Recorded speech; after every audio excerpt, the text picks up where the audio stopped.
Hanya petunjuk Allah itulah petunjuk yang sebenarnya, bukan petunjuk barat, bukan petunjuk Yahudi Nasrani. Dan jika kamu Muhammad dan umatmu Muhammad masih saja mengikuti keinginan Yahudi Nasrani, setelah nyata benar ilmu yang sampai kepada kamu dan umatmu, tidak akan ada perlindungan dan pertolongan dari Allah Ta'ala. Jadi kita tidak perlu bertanya lagi kenapa dunia Islam hari ini seperti nggak ditolong dan dilindungi Allah Ta'ala. Jawabannya ada pada kita sendiri, Pak. Seberapa jauh kita mau berpegang teguh, wala, loyal kepada petunjuk Allah semata, dan meninggalkan berlepas diri dari jalan hidup kaum Yahudi Nasrani. Mau sampai kapan, Pak, kita terus menerus menipu diri sendiri dengan menganggap bahwa sistem yang dibangun Yahudi Nasrani ini akan membawa kebaikan kepada Islam dan umat Islam? Mustahil. To nature's beauty dazzle them I, knowing everything calls on you, the Lord Most High. Bismillahirrahmanirrahim. Assalamualaikum warahmatullahi wabarakatuh. Alhamdulillahirabbil alamin. Wassalatu wassalamu ala asyrafil anbiya'i wal mursalin sayyidina Muhammadin wa ala alihi wa ashabihi ajma'in. Faqala Allah Ta'ala fi kitabihil karim ba'da a'udzu billahi minasyaitonir rajim, ya ayyuhalladzina amanu taqullaha haqqa tuqatih wa la tamutunna illa wa antum muslimun. Hadirin jamaah rahimakumullah.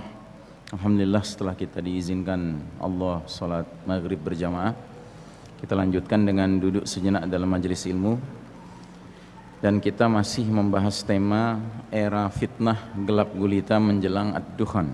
Tema kajian akhir zaman ini merupakan upaya kita untuk ma'rifatuz zaman, mengenal zaman yang sedang kita jalani sekarang. Dan acuan kita adalah hadis riwayat Muslim, di mana Nabi Muhammad SAW bersabda, badiru bil a'mali fitanan ka qita'il lailil muslim. Bersegeralah kalian beramal sebelum datangnya fitnah yang banyak sekali, laksana malam yang gelap gulita. Nah, sebagian ulama yang mengamati akhir zaman berpandangan bahwa hadis ini mengacu ke zaman kita sekarang, ya. Dan kita sudah membahas materi ini, tapi belum selesai. Namun saya ulangi kembali sinopsisnya. Jadi kita akan membahas bahwa situasi kita sekarang berada dalam gelap gulita, dan kegelapan ini sifatnya masih maknawi. Sementara kata Syekh Mubayyad, penulis kitab fenomenal ensiklopedia akhir zaman, kegelapan yang kita alami yang sifatnya maknawi ini akan meningkat sampai benar-benar terjadi kegelapan yang sifatnya fisik, yaitu datangnya peristiwa ad-dukhan. Sedangkan ad-dukhan itu, kata Allah Ta'ala dalam surat ad-dukhan, merupakan azabun alim, azab yang pedih, ya. Tetapi alhamdulillah Nabi Muhammad SAW menjelaskan dalam hadis beliau bahwa sebagai azab, dukhan ini azab yang cerdas. Dia membedakan antara apa yang dialami oleh orang beriman sebagai dampak terpapar dukhan dengan orang kafir serta munafik yang terpapar dukhan. Kira-kira Nabi mengatakan bahwa bagi orang beriman ketika dia terpapar kabut asap dukhan ini, dia mengalami zukmah. Zukmah itu flu atau pilek, ya. Tetapi orang-orang kafir dan orang munafik, badan mereka membengkak sampai keluar cairan-cairan dari lubang telinga, lubang tubuh lain-lainnya, lubang telinga, lubang mulut, lubang hidung, lubang duburnya, ya. Jadi azab itu bagi kaum munafikun dan kaum kafirun. Tapi bagi orang beriman, dia menimbulkan masalah tapi tidak sampai menimbulkan masalah yang berat. Nah, karenanya kita bersangka baik kepada Allah Ta'ala bahwa justru ketika ad-dukhan datang dengan segala ikutannya, itu merupakan tanda awal bahwa Allah Ta'ala akan mendatangkan nasrun min indillah, pertolongan dari Allah Ta'ala. Allah akan memberlakukan kembali sunnatullahnya, yaitu sunnah tadawul, sunnah pergiliran, yang mana giliran orang-orang kafir yang selama ini memimpin dunia, Allah cabut haknya, digantikan dengan orang beriman, ya. Karena orang kafir telah diberikan kesempatan memimpin, ternyata yang mereka timbulkan hanya kegelapan dan kezaliman di muka bumi ini, ya.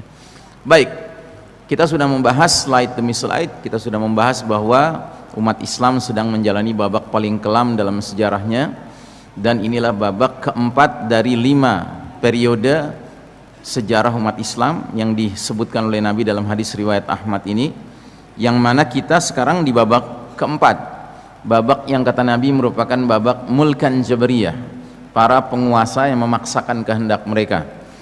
Karenanya babak ini belum lama kita alami, kita baru memasuki babak keempat tahun 1342 Hijriah atau 1924 Masehi, belum ada 100 tahun yang lalu.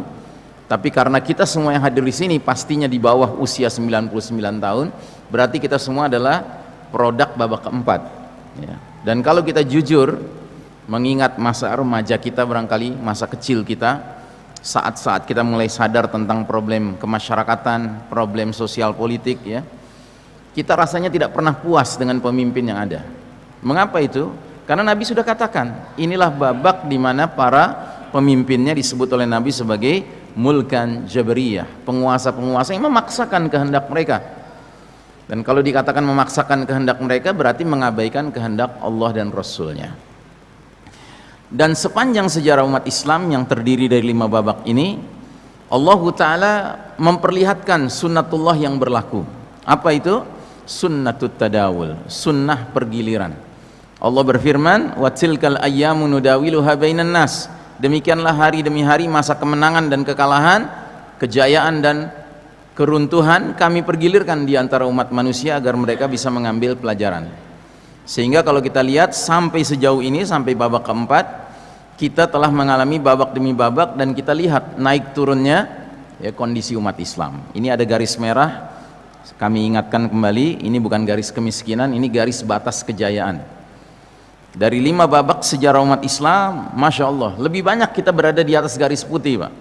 Di babak pertama kita di atas garis putih, di babak kedua kita di atas garis putih, di babak ketiga kita juga di atas garis putih, walaupun makin lama makin turun kualitasnya, sehingga masuk babak keempat kita benar-benar berada di bawah garis merah, ya.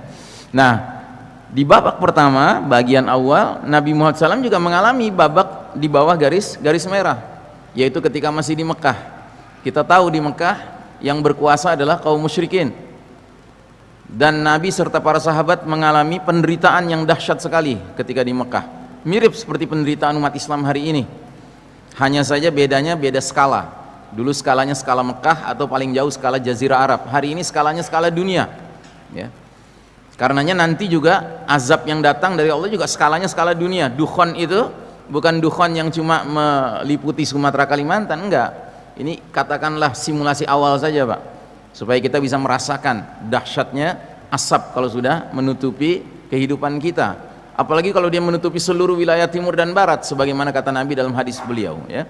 Nah, jadi saudaraku rahimakumullah, babak demi babak kita lalui dan kita lihat naik turunnya umat seperti ini, ya.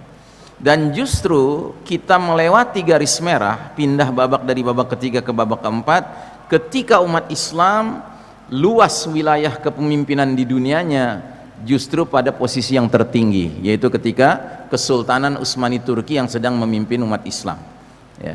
Wilayahnya membentang dari Maroko di Afrika Barat sampai Maluku di Indonesia Timur, dari Rusia di utara sampai ke Pulau Madagaskar di Afrika Selatan. Tidak ada tandingannya, belum pernah ada imperium kerajaan manapun seluas ini wilayahnya. Ada kerajaan yang pernah luas mirip ini tapi tidak seluas ini, yaitu kerajaan Mongolia, tapi tidak seluas ini. Nah, justru ketika umat Islam sedang mencapai puncak keluasan wilayahnya yang dia pimpin, Allah Ta'ala memberlakukan surat Ali Imran 140 tadi. Allah cabut hak kepemimpinan dunia dari tangan Islam dan umat Islam, kemudian Allah serahkan ke pihak lain, yaitu pihak Barat, Eropa, Amerika, yang tidak lain adalah kaum Yahudi Nasrani. Dan ini Nabi sudah ingatkan 15 abad yang lalu dalam hadis lubang biawak, ya, kalau anda masih ingat, kata Nabi bahwa kalian nanti akan mengekor kepada bangsa-bangsa terdahulu, sejengkal demi sejengkal, sehasta demi sehasta, sehingga sekiranya mereka masuk lubang biawak sekalipun kalian terus mengikuti mereka. Seorang bertanya, ya Rasulullah, apakah itu kaum Yahudi Nasrani? Kata Nabi, faman, who else, siapa lagi kalau bukan mereka. Dulu para sahabat mendengar hadis ini tentu tercengang, mereka tidak bisa membayangkan. Kenapa? Karena mereka tidak mengalami. Malah sebaliknya, mereka mengalami ketika memimpin di Madinah, orang-orang Yahudi Nasrani tunduk kepada umat Islam. Sebuah keadaan yang justru kita sekarang bingung, kok bisa ya dulu Yahudi Nasrani tunduk sama umat Islam? Ya, sekarang kita bingung akan hal itu karena kita tidak mengalami. Justru yang kita alami adalah sejak kita lahir, Baratlah yang memimpin dunia ini. Nah, jadi saudaraku rahimakumullah, Barat ini mempunyai karakter seperti bangsa Rum, dan memang ini Rum, cuma bedanya dulu Romawi klasik, sekarang Romawi modern, tapi inti ideologinya sama. Mereka hanya faham perkara yang zahir, yang material dari kehidupan dunia, sedangkan akhirat mereka lalai. Ya, maka faham mereka adalah faham materialisme, faham sekularisme. Ya, sekuler itu artinya dunia, Pak. Ya. Nah, akibatnya umat manusia tidak lagi hidup di bawah naungan sistem iman tauhid yang lurus dan penuh keberkahan. Tetapi mulailah umat Islam, umat manusia maksudnya, hidup di bawah naungan sistem kafir syirik. Ya, sudah barang tentu. Kenapa? Karena yang memimpin dunia orang kafir, Pak. Tidak mungkin orang kafir mau meneruskan warisan sistem iman tauhid yang kita telah tanamkan, yang telah kita contohkan selama 1342 tahun. Ingat, Pak, sejarah umat Islam itu bukan sejarah main-main, Pak. Kita ini sejarah kepemimpinan. Ya, maka kalau umat Islam tidak memiliki mental kepemimpinan, itu tandanya ada masalah dalam dirinya. Bahwa kita sekarang sedang tidak memimpin itu lain perkara, Pak. Tapi seharusnya kita menyadari bahwa sejarah kita bukan sejarah bangsa pengekor kita ini bangsa pemimpin, Pak. Ya, 1342 tahun kita memimpin umat manusia. Baru 100 tahun Barat kafir Yahudi Nasrani ini memimpin kita. Tapi kita lihat kerusakan yang mereka timbulkan dahsyat sekali. Nah, jadi saudaraku rahimakumullah, selanjutnya Nabi juga memperingatkan bahwa sekalipun kalian sudah berada pada posisi di atas, bisa saja Islam itu kemudian terurai kembali, terlepas kembali. Dan bagaimana urut-urutan lepasnya Nabi sebutkan dalam hadis, ya, yang kita lihat di layar sekarang ini. Sungguh ikatan Islam akan terlepas simpul demi simpul. Bila satu simpul lepas, manusia bergelayutan pada simpul berikutnya. Dan simpul yang paling awal bakal lepas adalah simpul hukum, dan yang paling akhir adalah simpul sholat. Ya. Karenanya musuh-musuh Islam itu sangat tidak ingin umat Islam itu berpikir menegakkan hukum Allah Ta'ala, hukum Islam. Kenapa? Karena itu simpul yang paling mengikat kita, Pak. Ya. Makanya hari ini bahkan Muslim sendiri yang mengatakan bahwa sudahlah, kita nggak usah berpikir menegakkan hukum Allah. Gitu. Ya, manusia juga cerdas zaman sekarang. Kita bisa bikin rumusan hukum menurut manusia. Ya. Padahal Allah menawarkan hanya dua pilihan dalam surat Al-Maidah ayat 50. Afa hukmal jahiliyyati yabghun wa man ahsanu minallahi hukman liqaumin yuqinun. Apakah hukum jahiliyah yang manusia kehendaki, dan hukum siapakah yang lebih baik daripada hukum Allah bagi kaum yang yakin. Ya. Nah, jadi saudaraku rahimakumullah, semenjak runtuhnya sistem iman tauhid, maka kondisi umat Islam semakin melemah karena rumah besar tempat berlindung dan bernaung telah runtuh. Ya.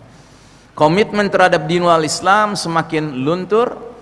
Bukan saja hukum Islam sebagai simpul yang paling awal sudah terlepas, sudah ditinggalkan, bahkan tidak sedikit dari kaum muslimin yang terang-terangan meninggalkan simpul yang paling akhir, yaitu sholat. Ya, hari ini mencari orang mengaku muslim tapi tidak sholat sulit apa mudah, Pak? Mudah sekali. Ya. Nah, jadi saudaraku rahimakumullah, begitu sistem iman tauhid yang merupakan rumah besar tempat berlindung umat Islam runtuh, maka kaum kafir Yahudi dan Nasrani leluasa melancarkan program yang namanya Ghazwul Fikri. Ghazwu artinya perang, Fikri artinya pemikiran. Orang Barat menyebutnya the battle of minds and hearts, pertarungan memperebutkan hati dan pikiran manusia. Ya. Jadi apa yang dilakukan? Mereka menggunakan semua sarana dan prasarana mereka, khususnya di bidang komunikasi dan informasi, untuk menyesatkan cara berpikir umat Islam khususnya. Kenapa? Karena cuma umat Islam lah yang masih memiliki satu-satunya jalan hidup yang benar yang bisa menjadi penghalang mereka. Sistem kafir syirik ini cuman satu penghalangnya, yaitu dinullah al-Islam. Dan Allah sudah nyatakan di dalam surat Al-Maidah ayat 3, al-yawma ya'isal ladzina kafaru min dinikum fala takhshawhum wakhshawun. Pada hari ini telah berputus asa orang-orang kafir mengalahkan agama kalian, maka jangan takut pada mereka, takut kepadaku, kata Allah Ta'ala. Nah, jadi saudaraku rahimakumullah, Ghazwul Fikri ini dilancarkan untuk membuat umat Islam mengikuti way of life mereka, jalan hidup mereka, sambil memastikan umat Islam benar-benar meninggalkan Islam sebagai petunjuk hidup. Mereka pastikan umat Islam tidak lagi berpikir perlunya menegakkan sistem iman tauhid. Di negeri ini, Pak, tidak perlu orang kafir lagi yang teriak-teriak nggak perlu menegakkan khilafah. Bahkan Muslim hari ini yang teriak di negeri ini. Orang kafirnya ongkang-ongkang kaki, Pak. Gitu. Padahal itu keniscayaan sejarah, Pak. 1342 tahun kita hidup di bawah naungan rumah yang IMB-nya dari Allah Ta'ala, izin mendirikan bangunannya. SK nomor berapa? 230, Al-Baqarah ayat 30. Inni ja'ilun fil ardi khalifah. Aku punya rencana menetapkan khalifah di muka bumi ini. Makanya sepanjang sejarah khalifah cuma ada dua, Pak. Khalifah yang amanah dan khalifah yang khianat. Khalifah juga cuman khianat. Yang amanah adalah yang menegakkan aturan dan hukum Allah. Yang khianat adalah yang mencampakkan aturan dan hukum Allah dan bikin aneka hukum dan aturan bikinan manusia. Itu namanya khalifah yang khianat, Pak, siapapun dia. Makanya Ibnu Taimiyah rahimahullah, ketika Mongolia masuk menyerbu ibu kota kita, Pak, waktu itu ibu kota khilafah adalah Baghdad. Mereka bantai kaum muslimin, menurut satu riwayat sampai 200.000 orang tewas, menurut riwayat yang lain 400.000 orang tewas, sehingga sungai Yufrat menjadi merah warnanya, darah umat Islam. Tapi bukan hanya merah, hitam juga. Karena apa? Dari berbagai perpustakaan di Baghdad itu, buku-buku, kitab-kitab klasik itu dilempar ke dalam sungai Yufrat sehingga menjadi hitam tinta, ya. Kemudian beberapa tahun umat Islam tidak memiliki kepemimpinan, beberapa tahun saja. Karena apa? Setelah Mongol berkuasa di Baghdad, berinteraksi dengan umat Islam yang merupakan rakyatnya, mereka dapat hidayah, memeluk Islam, ya, menjadi Muslim, ya. Tetapi Imam Ibnu Taimiyah yang waktu itu hidup tidak mencabut fatwa berjihad melawan penguasa Mongol itu. Aneh kan? Ya kan? Mestinya dibilang Imam Ibnu Taimiyah itu khawarij mestinya. Tapi kenapa tidak dibilang begitu? Karena si penguasa Mongol yang sudah Muslim ini mencari ulama yang bisa dibujuk untuk membujuk Ibnu Taimiyah, ya. Dapatlah beberapa ulama dari Yaman, Pak, dibujuk mereka untuk membujuk Ibnu Taimiyah agar mencabut fatwa jihad karena sudah masuk Islam. Datanglah mereka kepada Imam Ibnu Taimiyah, mereka bilang, wahai Imam, kenapa engkau tetap mengeluarkan fatwa berjihad melawan penguasa Mongol yang sudah masuk Islam? Kata Ibnu Taimiyah, jawab dulu pertanyaan saya, katanya. Oh, sebelum itu si ulama-ulama Yaman ini mengatakan, sedangkan dulu Imam Ahmad bin Hambal ketika Khalifah Ma'mun memenjarakan dia, mencambuk dia, menyiksa dia, ya kan? Dia tidak mengeluarkan fatwa kepada umat untuk berjihad melawan khalifah. Ya. Ingat itu, Pak, itu sejarah, Pak. Itu sejarah. Kenapa Khalifah Ma'mun begitu kepada Imam Ahmad? Karena Khalifah Ma'mun sudah terpengaruh pikiran Mu'tazilah. Mu'tazilah itu kalau hari ini jil lah gitu kira-kira, ya kan? Sehingga dia memerintahkan Imam Ahmad keluarkan fatwa, pesanan dia bahwasanya Al-Quran itu makhluk. Itu fahamnya Mu'tazilah. Imam Ahmad nggak mau, dia tetap konsisten dengan faham Ahlus Sunnah wal Jamaah. Al-Quran kalamullah. Dipenjara, dipecut, dicambuk, disiksa, nggak ada perlawanan, nggak ada mengajak umat melawan. Jadi kata ulama-ulama Yaman ini, kenapa dulu Imam Ahmad sudah sampai dicambuk, ya kan, dia tidak mengeluarkan fatwa jihad, ya kan? Terus kata Ibnu Taimiyah, jawab dulu pertanyaan saya. Khalifah Ma'mun, pernahkah dia merubah hukum dari hukum Quran dan Sunnah? Pernahkah dia merubah? Tidak pernah, ya kan? Pernahkah dia mengarahkan untuk membuat aturan baru, hukum baru selain Quran dan Sunnah? Tidak pernah. Nah, ketahuilah, Penguasa Mongol ini walaupun sudah masuk Islam, dia memperkenalkan sebuah kitab namanya Ilyasa. Kitab apa itu? Kitab peraturan pemerintahan yang isinya gado-gado. Islam ada, Kristen ada, Yahudi ada, Mongol juga ada, adat Mongol. Kita perangi demi Allah katanya. Ya. Jadi saudaraku rahimakumullah, fahamilah bahwa hakikat kepemimpinan adalah kita mentaati orang yang hanya mentaati Allah dan Rasulnya. Ya, bahwa orang itu punya problem-problem pribadi itu urusan lain, Pak. Ya, Imam Ahmad ketika itu memandang Khalifah Ma'mun, dia punya kezaliman pribadi, tapi bukan kezaliman yang sampai menular kepada seluruh pemerintahan yang dia pimpin. Dia tetap menjunjung tinggi dua sumber utama ajaran Islam, Kitabullah was sunnah, sesuai dengan ayat yang menyatakan fa in tanaza'tum fi syai'in farudduhu ilallahi war rasuli in kuntum tu'minuna billahi wal yaumil akhir.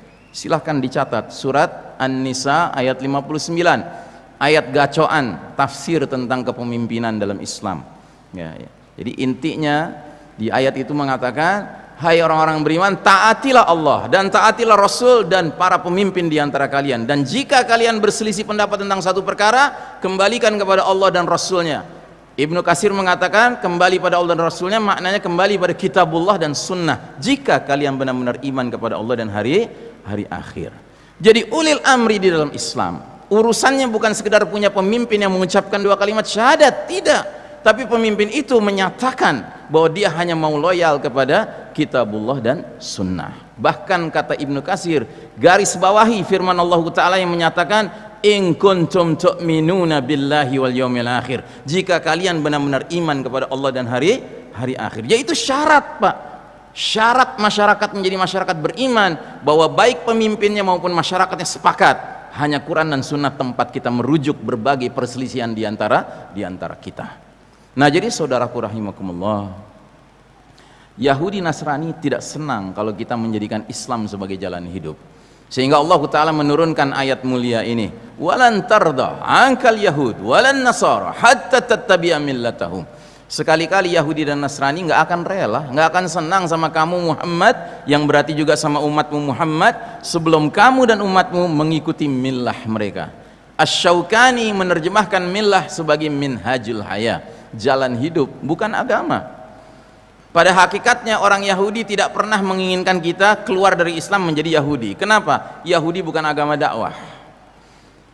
Nasrani pun demikian. Mereka ingin kita dimurtadkan, dikristenkan, tapi itu bukan sasaran utama, Pak. Bukan sasaran akhir. Sasaran akhirnya adalah mengajak kita meninggalkan Islamic way of life and follow their way of life, dan mengikuti jalan hidup mereka. Itu intinya sebenarnya. Maka Allah tegaskan, kul inna hudallahi huwal huda. Katakanlah, hanya petunjuk Allah itulah petunjuk yang sebenarnya, bukan petunjuk barat, bukan petunjuk Yahudi Nasrani. Makanya Allah sampai mengeluarkan ultimatum, fa in tanazat fa in wala in ittaba'ta ahwa'ahum ba'da alladhi ja'aka minal ilm ma laka minallahi min waliyyin wala nasir. Dan jika kamu Muhammad dan umatmu Muhammad masih saja mengikuti keinginan Yahudi Nasrani setelah nyata benar ilmu yang sampai kepada kamu dan umatmu, tidak akan ada perlindungan dan pertolongan dari Allah Ta'ala. Jadi kita tidak perlu bertanya lagi kenapa dunia Islam hari ini seperti nggak ditolong dan dilindungi Allah Ta'ala. Jawabannya ada pada kita sendiri, Pak. Seberapa jauh kita mau berpegang teguh, wala, loyal kepada petunjuk Allah semata, dan meninggalkan bara, berlepas diri dari jalan hidup kaum Yahudi Nasrani. Mau sampai kapan, Pak, kita terus menerus menipu diri sendiri dengan menganggap bahwa sistem yang dibangun Yahudi Nasrani ini akan membawa kebaikan kepada Islam dan umat Islam? Mustahil. Allah sudah bilang maunya mereka bukan itu, maunya mereka kita meninggalkan cara jalan hidup kita gitu. Nah, jadi saudaraku rahimakumullah, cukuplah sekian triliun pakai kerdus, sakit hati, ya kan? Cukuplah mestinya, ya kan? Taubatlah, ya. Enough is enough. Mari kita kembali hanya kepada jalan Allah Ta'ala, dan tidak pakai embel-embel ini itu, Pak, enggak, ya. Murni kembali pada Quran dan Sunnah, ya. Nah, jadi saudaraku rahimakumullah, Allah sampai menyatakan apa saja nikmat yang kalian rasakan hakikatnya datang dari Allah, tapi bencana yang menimpa kalian hakikatnya dari diri kalian sendiri. Kita bilang dalam sholat kita, ghairil maghdubi alaihim waladdallin, jangan masukkan kami ke dalam golongan yang kau murkai yaitu Yahudi, dan jangan masukkan kami dalam golongan yang kau sesatkan yaitu Nasrani. Tapi di luar salat ngekor sama Yahudi Nasrani, ideologi cocok sama ideologi mereka, pisahkan negara dengan agama, sekularisme. Politik ngambil kaidah politik mereka, kedaulatan di tangan selain Allah. Sejak kapan umat Islam beranggapan selain Allah berdaulat di muka bumi ini? Tidak ada yang berdaulat kecuali Allah Ta'ala. Di bidang ekonomi ngekor sama mereka dengan menyatakan bahwa riba dengan jual beli cincai lah, beda tipis. Di bidang hukum juga begitu, kelakuannya kayak barat aja, nganggap hukum yang datang dari langit sudah out of date, sudah ketinggalan zaman. Kita ini orang-orang cerdas, bisa merumuskan hukum yang paling cocok untuk masyarakat modern. Na'udzubillahi min dzalik. Nah, jadi saudaraku rahimakumullah, yang lebih mengerikan lagi, selanjutnya kaum kafir barat ini, Yahudi Nasrani ini merancang, mengokohkan sebuah sistem kafir syirik yang mereka kasih nama Novus Ordo Seclorum. Di mana nama ini kita temukan? Di lembaran kertas yang hegemonik hari ini, yaitu kertas dolar Amerika Serikat, khususnya pecahan $1 Amerika Serikat. Di pecahan yang lain nggak ada, yaitu lingkaran yang di bawahnya ditulis The Great Seal, materai yang mulia. Lingkaran ini ada gambaran apa di dalamnya? Ada gambar piramida terpotong bagian atasnya. Lalu di atas piramida itu diletakkan secara mengambang, tidak ditempelkan, padahal ukurannya cocok segitiga itu untuk nempel jadi pucuk piramida itu, tapi sengaja dibikin ngambang. Di dalam segitiga itu ada mata tunggalnya, di sekelilingnya dikasih garis-garis, seolah-olah menggambarkan mata itu adalah sumber cahaya, sumber petunjuk, sumber bimbingan, sumber arahan. Terus mereka tulis di bawah proyek mereka ini kalimat Novus Ordo Seclorum. Terlihat Pak, terbaca di situ? Novus Ordo Seclorum, terlihat ya? Ini bahasa Latin Pak. Apa artinya? Novus artinya new, baru, Ordo artinya order, tatanan, Seclorum artinya sekuler, artinya world, dunia. Jadi new world order, tatanan dunia baru. Sebuah tatanan yang semua manusia yang mereka pimpin ingin mereka masukkan ke dalam tempat yang namanya piramida ini Pak. Jadi semua dibentuk jadi seragam cara pandangnya, yang mengerucut kepada si mata tunggal, yang bagi kita umat Islam mata tunggal siapa Pak? Dajjal ya. Dan mereka tulis lagi di atasnya Anuit Quiptis. Apa artinya? He has favored our undertakings. Dia, si mata sebelah ini, telah merestui upaya-upaya kami. Upaya apa? Upaya membangun sebuah tatanan dunia modern yang baru, yang seluruh aspek hidupnya ipol exos but milpenkum, sebut sajalah apapun namanya, itu semuanya nilai-nilainya sejalan dengan nilai-nilai kekufuran Dajjal. Dan di dalam buku ini, Dajjal the Antichrist, karya Ahmad Thompson, seorang penulis muslim dari Inggris, gambar depannya saja sudah gambar The Great Seal tadi, dari uang $1 itu, diterjemahkan ke bahasa Indonesia dengan judul Sistem Dajjal. Kalau Anda bisa dapatkan buku ini, saya anjurkan Anda baca buku ini, karena buku ini dengan sangat baik sekali secara sistematis menguraikan aspek demi aspek kehidupan, dibeberkan bahwa hakikatnya aspek-aspek kehidupan dunia modern sekarang ini, mau itu disebut bidang politik kah, ideologi kah, bidang hukum kah, bidang budaya kah, bidang medis, farmasi, ya kan, itu dahsyat Pak, sudah rusak dengan nilai-nilai kekufuran di dalamnya ya. Maka kita mengatakan bahwa sistem ini sejatinya merupakan dipersiapkan untuk menggelar karpet merah menyambut hadirnya juru selamat mereka, yaitu Dajjal.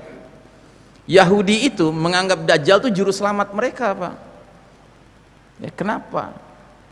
Inilah keunikan bahasa Arab. Al-Masih itu artinya juru selamat, tetapi Al-Masih dalam bahasa Arab juga artinya pembohong, pendusta. Jadi orang-orang Yahudi karena sudah dimurkai sama Allah, Al-Maghdubi alaihim, akhirnya hati mereka jadi terbalik Pak. Yang hak dibilang batil, yang batil dibilang hak. Jadi yang mereka nantikan itu sang pembohong akan mereka perlakukan sebagai sang juru selamat, Dajjal. Sementara kita orang-orang beriman, kita sadar Al-Masih yang nanti turun adalah Isa alaihi salam. Dialah juru selamat. Dialah yang nanti mengajak orang-orang kafir, orang ahli kitab bertaubat mengikuti agama Nabi akhir zaman, Nabi Muhammad SAW. Ada hadis mengatakan bahwa Isa alaihi salam nanti turun di akhir zaman ya, mengikuti millah Muhammad sallallahu alaihi wasallam ya. Nah, jadi mereka justru menganggap Isa alaihi salam nanti sebagai sang pembohong. Jadi udah rusak mereka Pak. Makanya mereka sekarang menyambut dengan membangun sistem ini, Pak. Nah, jadi kita umat Islam didorong untuk turut mendukung sistem Dajjal ini, yang berarti diajak untuk turut menyambut hadirnya fitnah paling dahsyat sepanjang sejarah Bani Adam. Nauzubillahi min dzalik. Nah, karenanya kita mengatakan bahwa sistem kafir syirik dunia modern sekarang ini hakikatnya adalah sistem Dajjal. Dan rumah yang mereka bangun dengan simbol seperti ini yang dikasih nama PBB, yang kita nyebutnya Perserikatan Bedeng-Bedeng, karena kita udah nggak punya rumah, Pak, sekarang. Yang ada cuma bedeng-bedeng, bedeng Turki sekuler, bedeng Mesir, bedeng Indonesia, ya kan?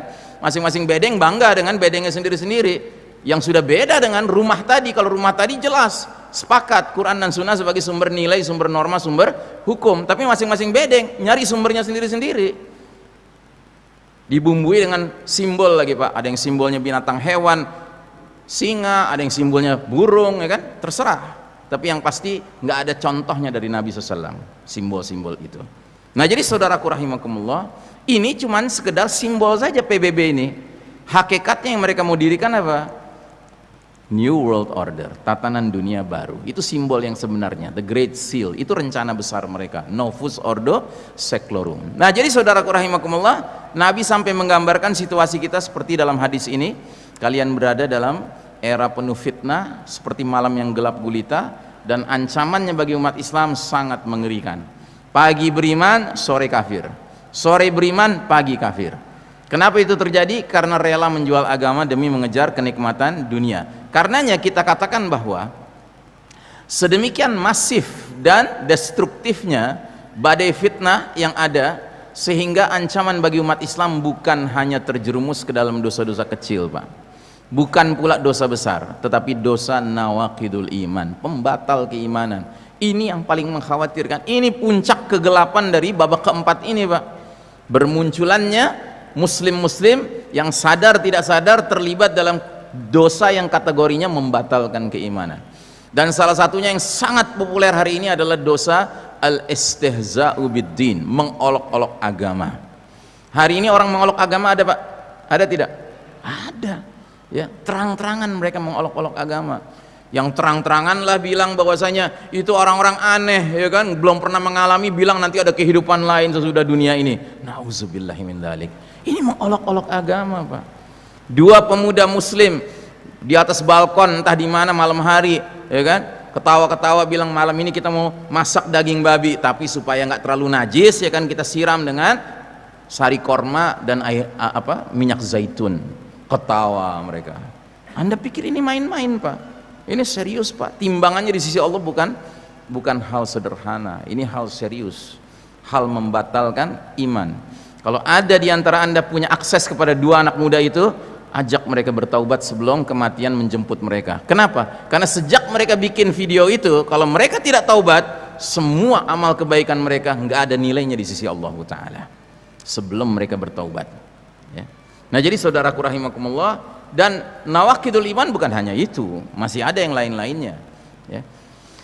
Nah, sistem Dajjal telah menjelma menjadi peradaban penuh dosa, bahkan menghasilkan umat Islam yang murtad dari dinnya, karena kehidupan tidak lagi diarahkan untuk meraih ridho Allah, melainkan menuju penyambutan ridho Rabb palsu, yaitu Dajjal. Sehingga Nabi dalam hadis yang lain menggambarkan situasi kita hari ini sebagai berikut. Hampir-hampir bangsa-bangsa memperebutkan kalian umat Islam seperti memperebutkan makanan di mangkok. Seseorang langsung bertanya, apa karena kita minoritas sedikit jumlahnya? Kata Nabi, tidak, kalian jumlahnya banyak sekali. Walakinnakum ghutha'un ka ghutha'is sail. Cuma sayang kalian ketika itu seperti buih yang mengapung di atas air. Buih itu ciri khasnya ringan, Pak. Itulah perbedaan kita dengan generasi terbaik dahulu kala, para sahabat radhiyallahu anhum ajmain. Mereka bobotnya berat, Pak. Bobot akidah, bobot akhlak, bobot ukhuwah, bobot ibadah, bobot muamalah, bobot infak sodakohnya, bobot dakwahnya, jihadnya berat, Pak. Nah, kita ringan, Pak. Dan kata Nabi, kalau sudah seperti itu kondisi umat ini, sekalipun banyak tapi ringan, Allah cabut rasa takut musuh kepada kalian. Hari ini musuh takut nggak sama kita, Pak? Nggak takut musuh sama kita hari ini.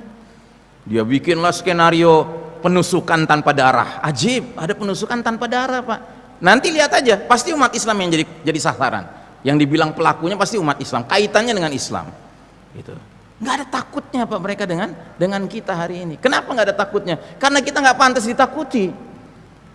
Apa yang pantas ditakuti dari orang yang dalam sholatnya bilang ghairil maghdubi alaihim waladdallin, di luar sholat kelakuannya kayak Yahudi Nasrani? Apa yang patut ditakuti dari orang seperti ini?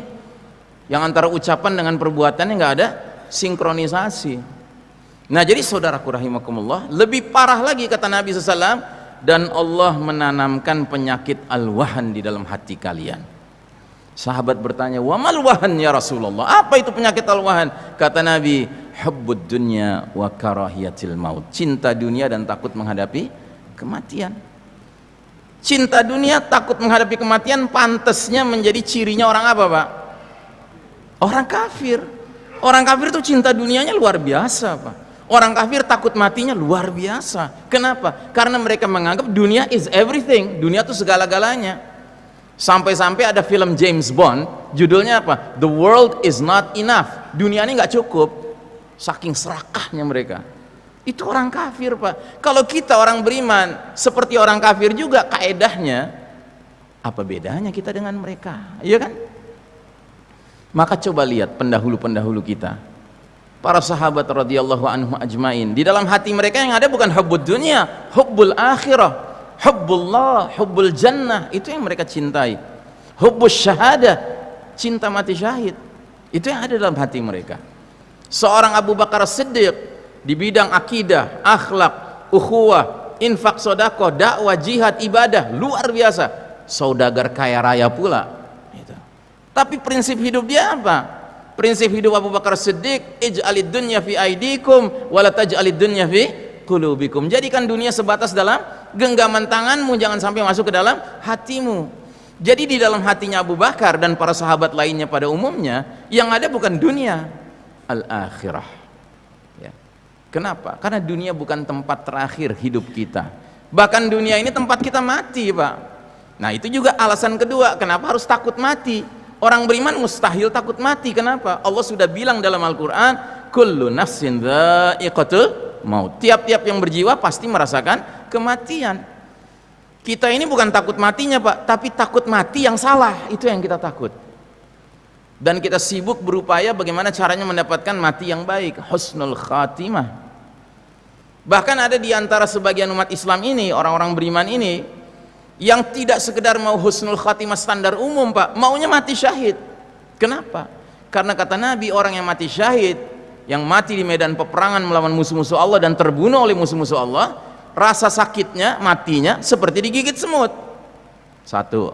Yang kedua, begitu rohnya berpisah dari jasadnya, ketemu dengan Allah Ta'ala, ditanya sama Allah, apa yang kau inginkan? Dia jawab, cuman satu yang kuinginkan ya Allah, kembalikan aku ke dunia, hidupkan aku kembali, biar aku berperang lagi melawan musuh-musuh engkau, aku terbunuh lagi. Hidupkan lagi aku berperang lagi sampai aku terbunuh. Hidupkan lagi, terus begitu. Kenapa? Saking mulianya dia rasakan mati syahid gitu.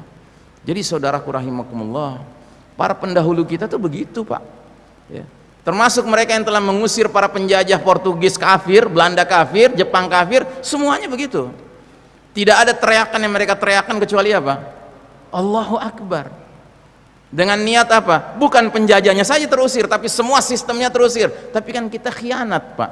Penjajahnya sudah terusir, hukum kafirnya diawetkan di negeri ini. Ya, ini kan pengkhianatan. Memangnya Anda pikir di Ponorogo Imam Bonjol dulu tinggal di mana? Di kesultanan Islam. Hukum Allah berlaku ketika itu Pak. Ini itu zaman khilafah. Nah jadi saudaraku rahimakumullah, Khalid ibn al-Walid radhiyallahu an sampai diberi julukan khusus sama Nabi kita. Apa julukannya? Saifullah al-Maslul, pedang Allah yang terhunus. Dikasih gelar sekaligus doa, dikabulkan sama Allah doanya. Sehingga Khalid bin Walid kalau mimpin pasukan nggak ada kamus kalah Pak, kamusnya menang terus. Suatu ketika Khalid bin Walid mimpin pasukan Islam yang jumlahnya jauh lebih sedikit dari pasukan musuh Romawi. Tapi dia berhasil memompa moral para pengikutnya, pasukannya, sampai akhirnya mereka berangkat ke medan perang bila raibin wala syakin, tanpa keraguan dan kebimbangan. Dan di perjalanan menuju ke medan perang, Khalid bin Walid mengucapkan satu kalimat yang terdengar sama tentara Romawi. Apa kalimatnya? Ji'tu bi unasin yuhibbunal mauta kama tuhibbunal hayah. Aku datang dengan sekumpulan manusia, wahai orang-orang Romawi, yang mencintai kematian sebagaimana kalian mencintai kehidupan. Begitu terdengar sama tentara Romawi, dia lari menuju panglimanya, dia lapor kepada panglimanya. Jenderal, barusan saya dengar panglima Islam ngomong begini. Si jenderal Romawi itu langsung gemeteran, dia bilang, gimana kita bisa memenangkan peperangan lawan orang-orang yang nyari mati sedangkan kita pengennya hidup? Itu bingung dia, kalah mereka, jatuh moral mereka. Nah, jadi saudaraku rahimakumullah, Anda tahu Khalid bin Walid radhiyallahu anhu yang keluar masuk medan peperangan kerjaannya seumur hidupnya, meninggalnya di mana, Pak? Di atas tempat tidur. Dan lagi-lagi keluar kalimat betuah dari mulut dia sebelum dia meninggal. Apa dia bilang? Mana matu ainul jubana, semoga mata para pengecut nggak bisa tidur nyenyak, katanya. Kenapa? Karena para pengecut itu paling nggak mau pergi ke medan perang, maunya di rumah ngendon, tidur aja. Lihat saya panglima perang, matinya di atas tempat tidur. Mau lari dari kematian, lihat kematian bisa menjemput di atas tempat tidur. Dan jenazah mulia Khalid bin Walid radhiyallahu an ketika dimandikan, ditemukan pada sekujur tubuhnya tidak kurang dari 80 bekas luka tombak, luka panah, dan luka pedang. Matinya mesti di atas tempat tidur. Jadi saudaraku rahimakumullah, kita berlindung kepada Allah Ta'ala dari penyakit al-wahan. Nah, inilah babak di mana umat Islam mengalami fitnah-fitnah, ujian-ujian yang kian hari kian memuncak sampai keluarnya puncak fitnah alias fitnah paling dahsyat, yaitu fitnah Dajjal. Nabi bersabda, sungguh semenjak Allah menciptakan anak cucu Adam, tidak ada fitnah yang lebih dahsyat dari fitnah ad-Dajjal. Dalam hadis yang lain lagi Nabi bersabda, sungguh fitnah sebagian kalian lebih kutakuti dari fitnahnya Dajjal, dan tidaklah seseorang yang selamat dari rangkaian fitnah tersebut melainkan dia pasti selamat menghadapi fitnah selanjutnya atau berikutnya. Dan tidak ada fitnah yang dibuat sejak dunia ini ada, baik kecil maupun besar, kecuali untuk menjemput kedatangan fitnah Dajjal. Apa maksud hadis ini? Maksud hadis ini, perjalanan umat manusia dari awal sampai akhir, Pak, itu fitnah akan makin berat, Pak, sampai si Dajjal keluar. Dajjal itu puncaknya fitnah, Pak. Dan kita sekarang hidup di era yang kata para pengamat akhir zaman, Dajjal tampaknya sudah di pengkolan jalan, Pak. Itu puncaknya fitnah. Kita hidup di era menjelang puncaknya fitnah. Saya tidak bermaksud menakut-nakuti, Pak. Kalau Anda merasakan fitnah sekarang banyak dan dahsyat, besok lebih berat, Pak. Lusa lebih berat. Akan terus begitu. Ya. Get ready, this will be a tough ride. Ya. Siap-siap, ini perjalanan kita makin berat, Pak, bukan makin ringan. Ya. Nah, namun demikian, ada satu hal yang lebih mengkhawatirkan lagi. Saya minta waktu sedikit ya. Sekalipun oknum Dajjal belum keluar, namun umat Islam di dalam sistem kafir syirik dunia modern dewasa ini harus menghadapi fitnah yang kata Nabi Muhammad SAW lebih beliau takuti dari fitnah Dajjal menimpa umat ini. Ini disebutkan oleh sahabat Abu Dzar Al-Ghifari radhiyallahu an, dia dengar langsung dari Nabi. Kata beliau, suatu ketika aku bergandengan tangan jalan bersama Rasul menuju rumah beliau. Rasul mau pulang. Tiba-tiba kata Nabi, ghairud dajjalu akhwafu ala ummati minad dajjal. Sungguh selain Dajjal ada yang lebih kutakuti atas umatku. Kagetlah Abu Dzar mendengar ini, karena Abu Dzar tahu hadis tadi bahwasanya Dajjal fitnah yang paling dahsyat. Tahu-tahu Nabi bilang begini. Sehingga langsung Abu Dzar bertanya, ya Rasulullah, apa itu fitnah yang lebih engkau takuti menimpa umatmu selain Dajjal? Kata Nabi, al-a'immatu al-mudillin, para imam yang menyesatkan. Para ulama kita membahas tentang al-a'immah al-mudillin ini, kesimpulan mereka ada dua maknanya. Makna pertama, para penguasa yang tidak memimpin dengan petunjuk Allah dan petunjuk Rasul, itu satu. Yang kedua, ulama su, ulama-ulama yang buruk, Pak. Ulama su siapa? Ulama yang lawannya ulama khair. Ulama khair itu ulama yang baik, Pak. Ciri ulama yang baik itu apa? Dua, takutnya hanya kepada Allah dan antara ilmu dan amalnya kelop. Kalau ulama su justru sebaliknya, takutnya kepada selain Allah. Dan biasanya kepada siapa dia takutnya? Pada nomor satu, Pak, para penguasa yang tidak memimpin dengan ketentuan Allah dan Rasulnya. Dan yang kedua, antara ilmu dan amal mereka berseberangan jalan, nggak ketemu gitu.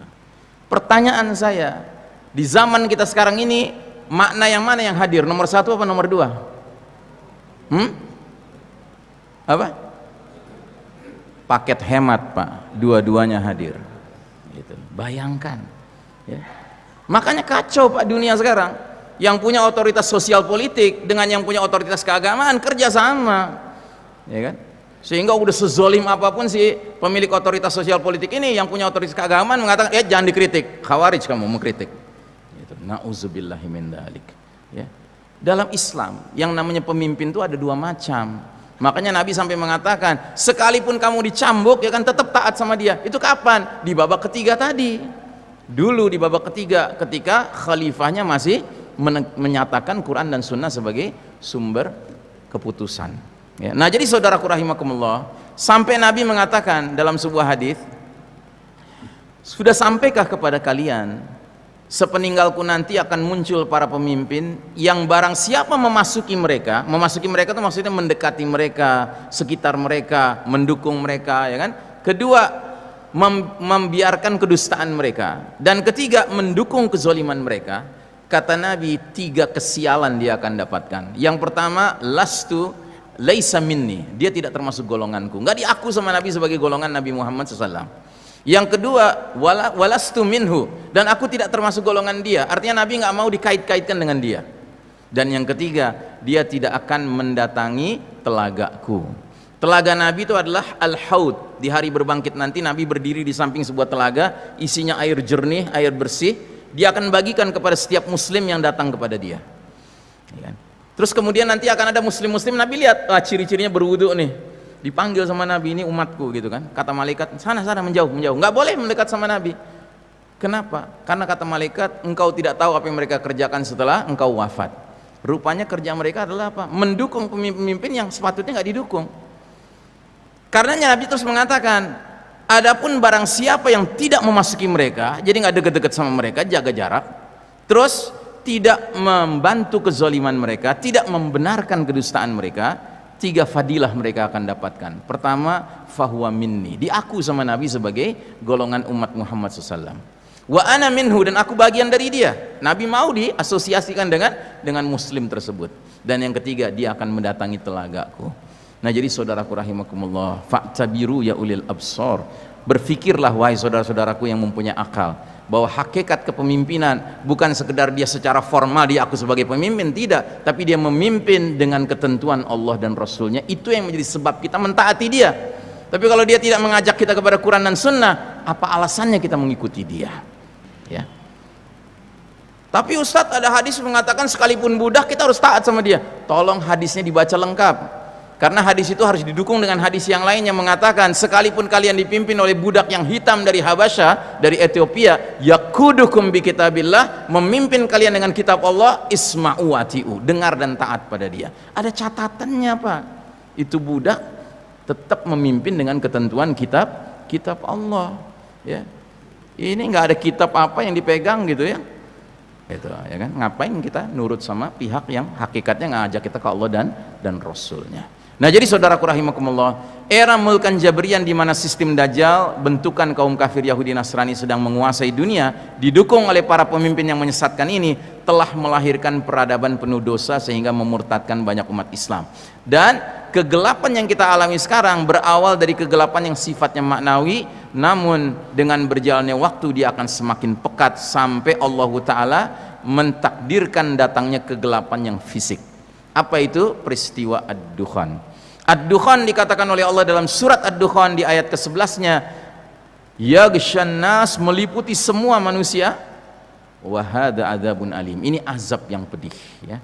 Tapi alhamdulillah dalam hadis kata Nabi, azab ini cerdas. Ad-Dukhan membuat orang beriman seperti kena flu, sedangkan Ad-Dukhan membuat orang kafir membengkak tubuhnya sampai keluar cairan dari kedua telinganya.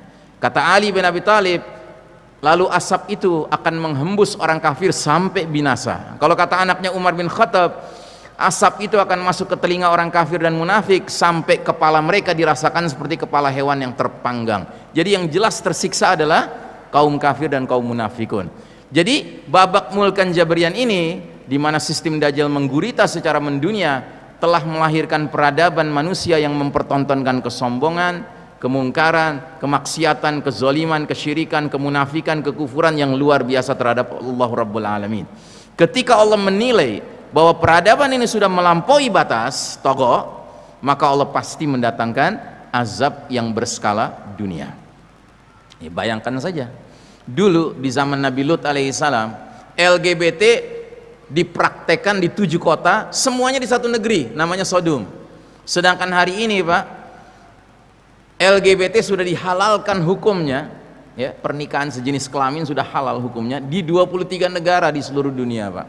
23 negara terpencar-pencar, Kanada, Amerika Utara, Eropa, Afrika Selatan, Australia, Selandia Baru.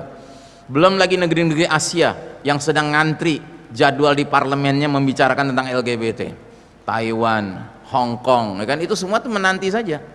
Bayangkan Pak, kayak apa azab Allah, ya. Nah, jadi dukhon ini harus kita yakini, ya, bahwasanya dia adalah makar Allah. Wa makaru wa makarallah wallahu khairul makirin.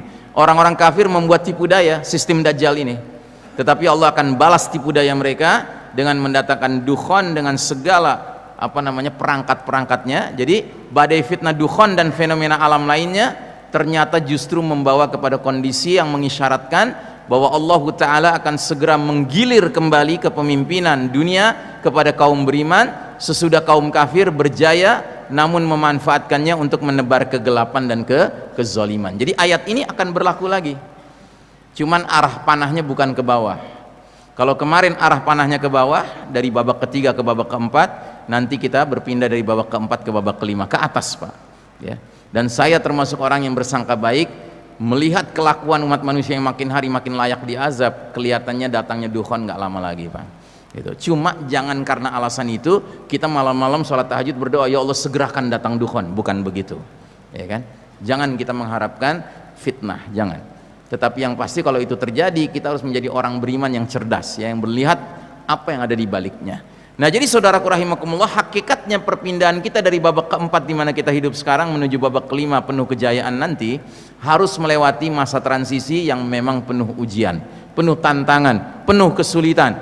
Ya, akan ada hantaman keras dari langit, akan ada azab dukhon, akan ada pembenaman bumi di timur, di barat, akan ada peperangan-peperangan dipimpin Al-Mahdi, akan ada yang namanya kita menghadapi Dajjal, bahkan menghadapi Ya'juj wa Ma'juj.